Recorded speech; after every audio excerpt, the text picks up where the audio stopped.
June 26, 1977, Indianapolis. The stage lights dimmed one last time on the king of rock and roll, though nobody knew it yet.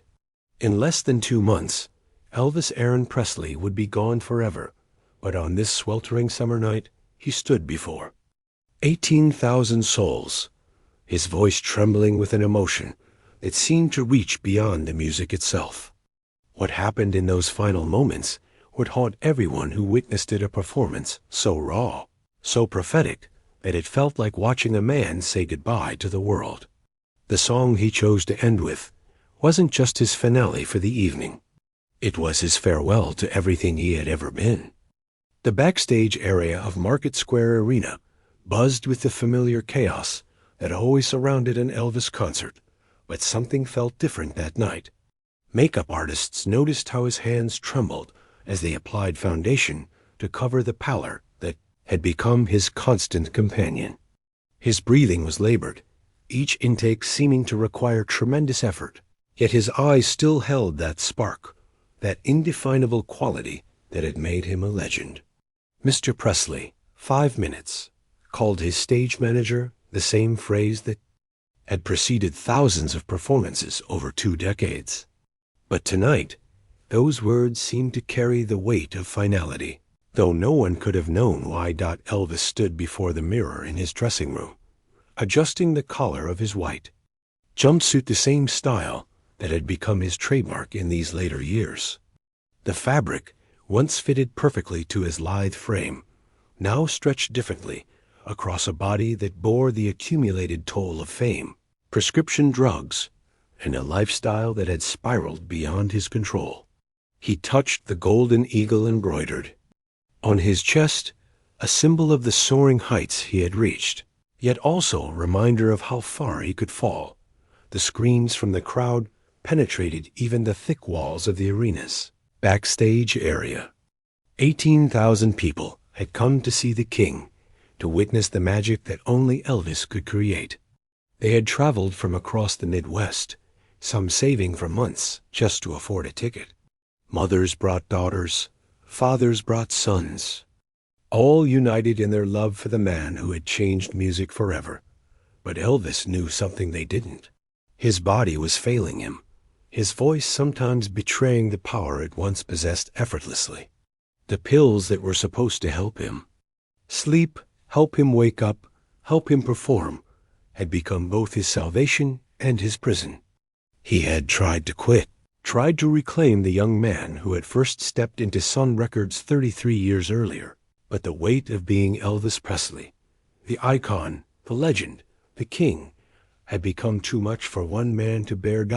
As he walked toward the stage, each step felt heavier than the last, yet he straightened his shoulders and lifted his chin. The crowd deserved the best of him, even if the best was all he had left to give. The roar was deafening as Elvis emerged into the blazing stage lights, that familiar silhouette instantly recognizable even to those in the farthest seats. He raised his hand in that classic gesture, part wave, part blessing, and the crowd erupted with a love so pure, so unconditional, that it seemed to physically lift him. For a moment, the pain in his back subsided, the fog in his mind cleared, and he was once again the young man from Tupelo who had dared to dream of something bigger. Thank you very much," he said into the microphone, his voice still, carrying that magnetic quality that had made him famous. The crowd settled into that expectant hush that preceded every Elvis performance, a silence pregnant with possibility and anticipation. The opening notes of his first song rang out, and Elvis transformed. Despite everything, the weight gain, the health problems, the personal struggles that tabloids dissected daily, when he sang, he was still the king. His voice, though different from the raw power of his youth, now carried something else: vulnerability, wisdom, and a deep, aching humanity that resonated in every note. Song after song, he gave them everything he had. He moved across the stage with deliberate purpose, his cape flowing behind him like the wings of some magnificent wounded bird. The sweat poured down his face, not just from the heat of the lights, but from the sheer effort of being Elvis Presley. One more time. Between songs, he would pause, looking out at the sea of faces, and sometimes his expression would grow distant, as if he were memorizing this moment, storing it away for eternity. The band watched him with growing concern as the night progressed. They had seen him struggle before, had witnessed the gradual decline that everyone around him pretended not to notice. But tonight felt different. Tonight, Elvis seemed to be pouring his very soul into every song, as if he knew that this energy, this magic, this connection with his audience might never happen again. In the VIP section, friends and industry executives shifted uncomfortably. Some whispered about his appearance, others about his performance schedule, but most simply watched in awe as Elvis delivered a show that, despite his physical limitations, reminded everyone why he had become the king in the first place. There was something both heartbreaking and magnificent about watching a legend push beyond his limits, refusing to let his audience down, even as his own body betrayed him. As the concert neared its end, Elvis stood center stage, the spotlight creating a halo effect around his white jumpsuit. The crowd sensed that something special was coming. There was an electricity in the air, a tension that seemed to vibrate through every person in the arena. He had saved something for last, something that would become more significant than anyone could have imagined. "I'd like to do a song now," Elvis said, his voice softer than usual, almost conversational. "That means a lot to me." The crowd leaned forward collectively, hanging on every word. The opening piano chords filled the arena, gentle and melancholic, and those who knew recognized it immediately. It was a song about endings, about saying goodbye, about the complex emotions that come with letting go of someone you love. As Elvis began to sing, something extraordinary happened. His voice, which had shown signs of strain throughout the evening, suddenly became clear and powerful, infused with an emotion so raw and genuine that it seemed to reach into the chest of every person listening and squeeze their heart. This wasn't just a performance anymore. It was a confession, a prayer, a farewell wrapped in melody and delivered with the kind of honesty that only comes when someone has nothing left to lose.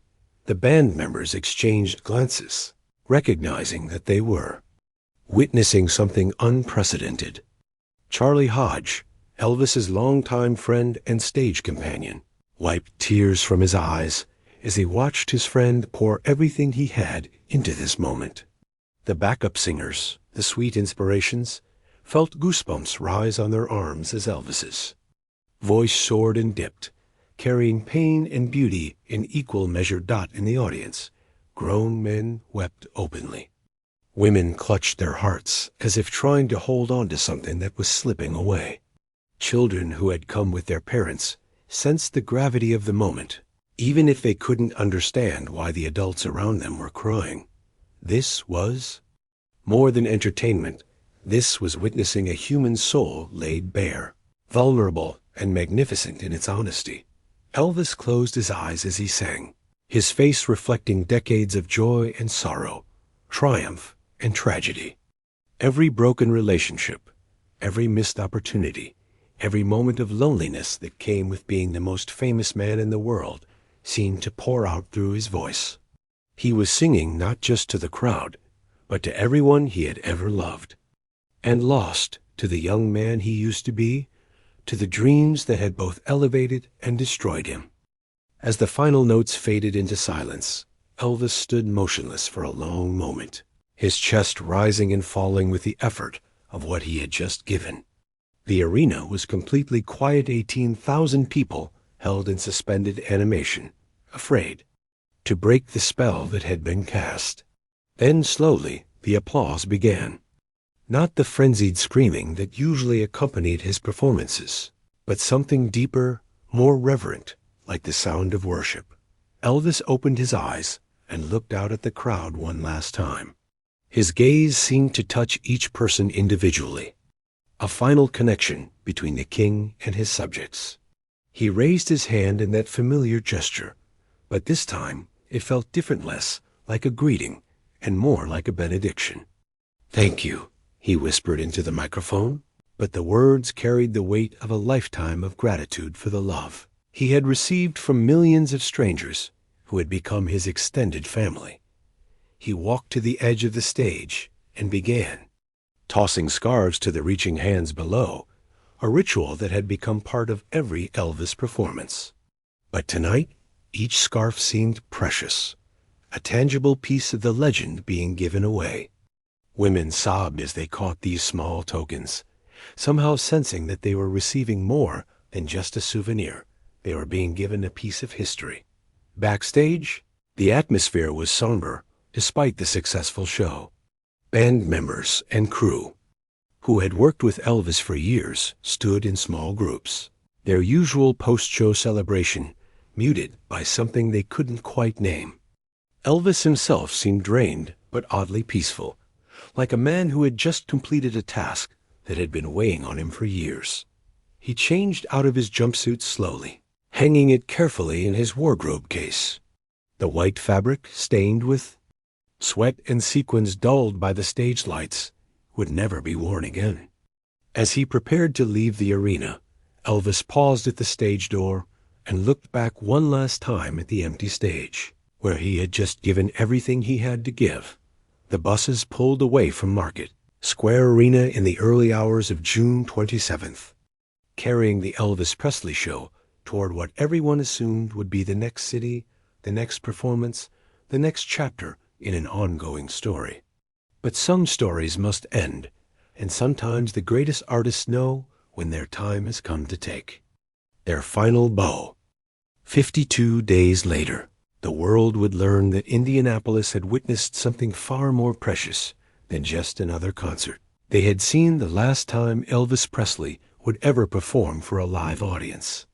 That final song, delivered with such emotion and finality, had been his goodbye to the world that had made him a legend and ultimately broken his heart. Don't let the music die with the memory. Share this story and keep the King's final performance alive in the hearts of those who understand that some moments in time are too precious to forget.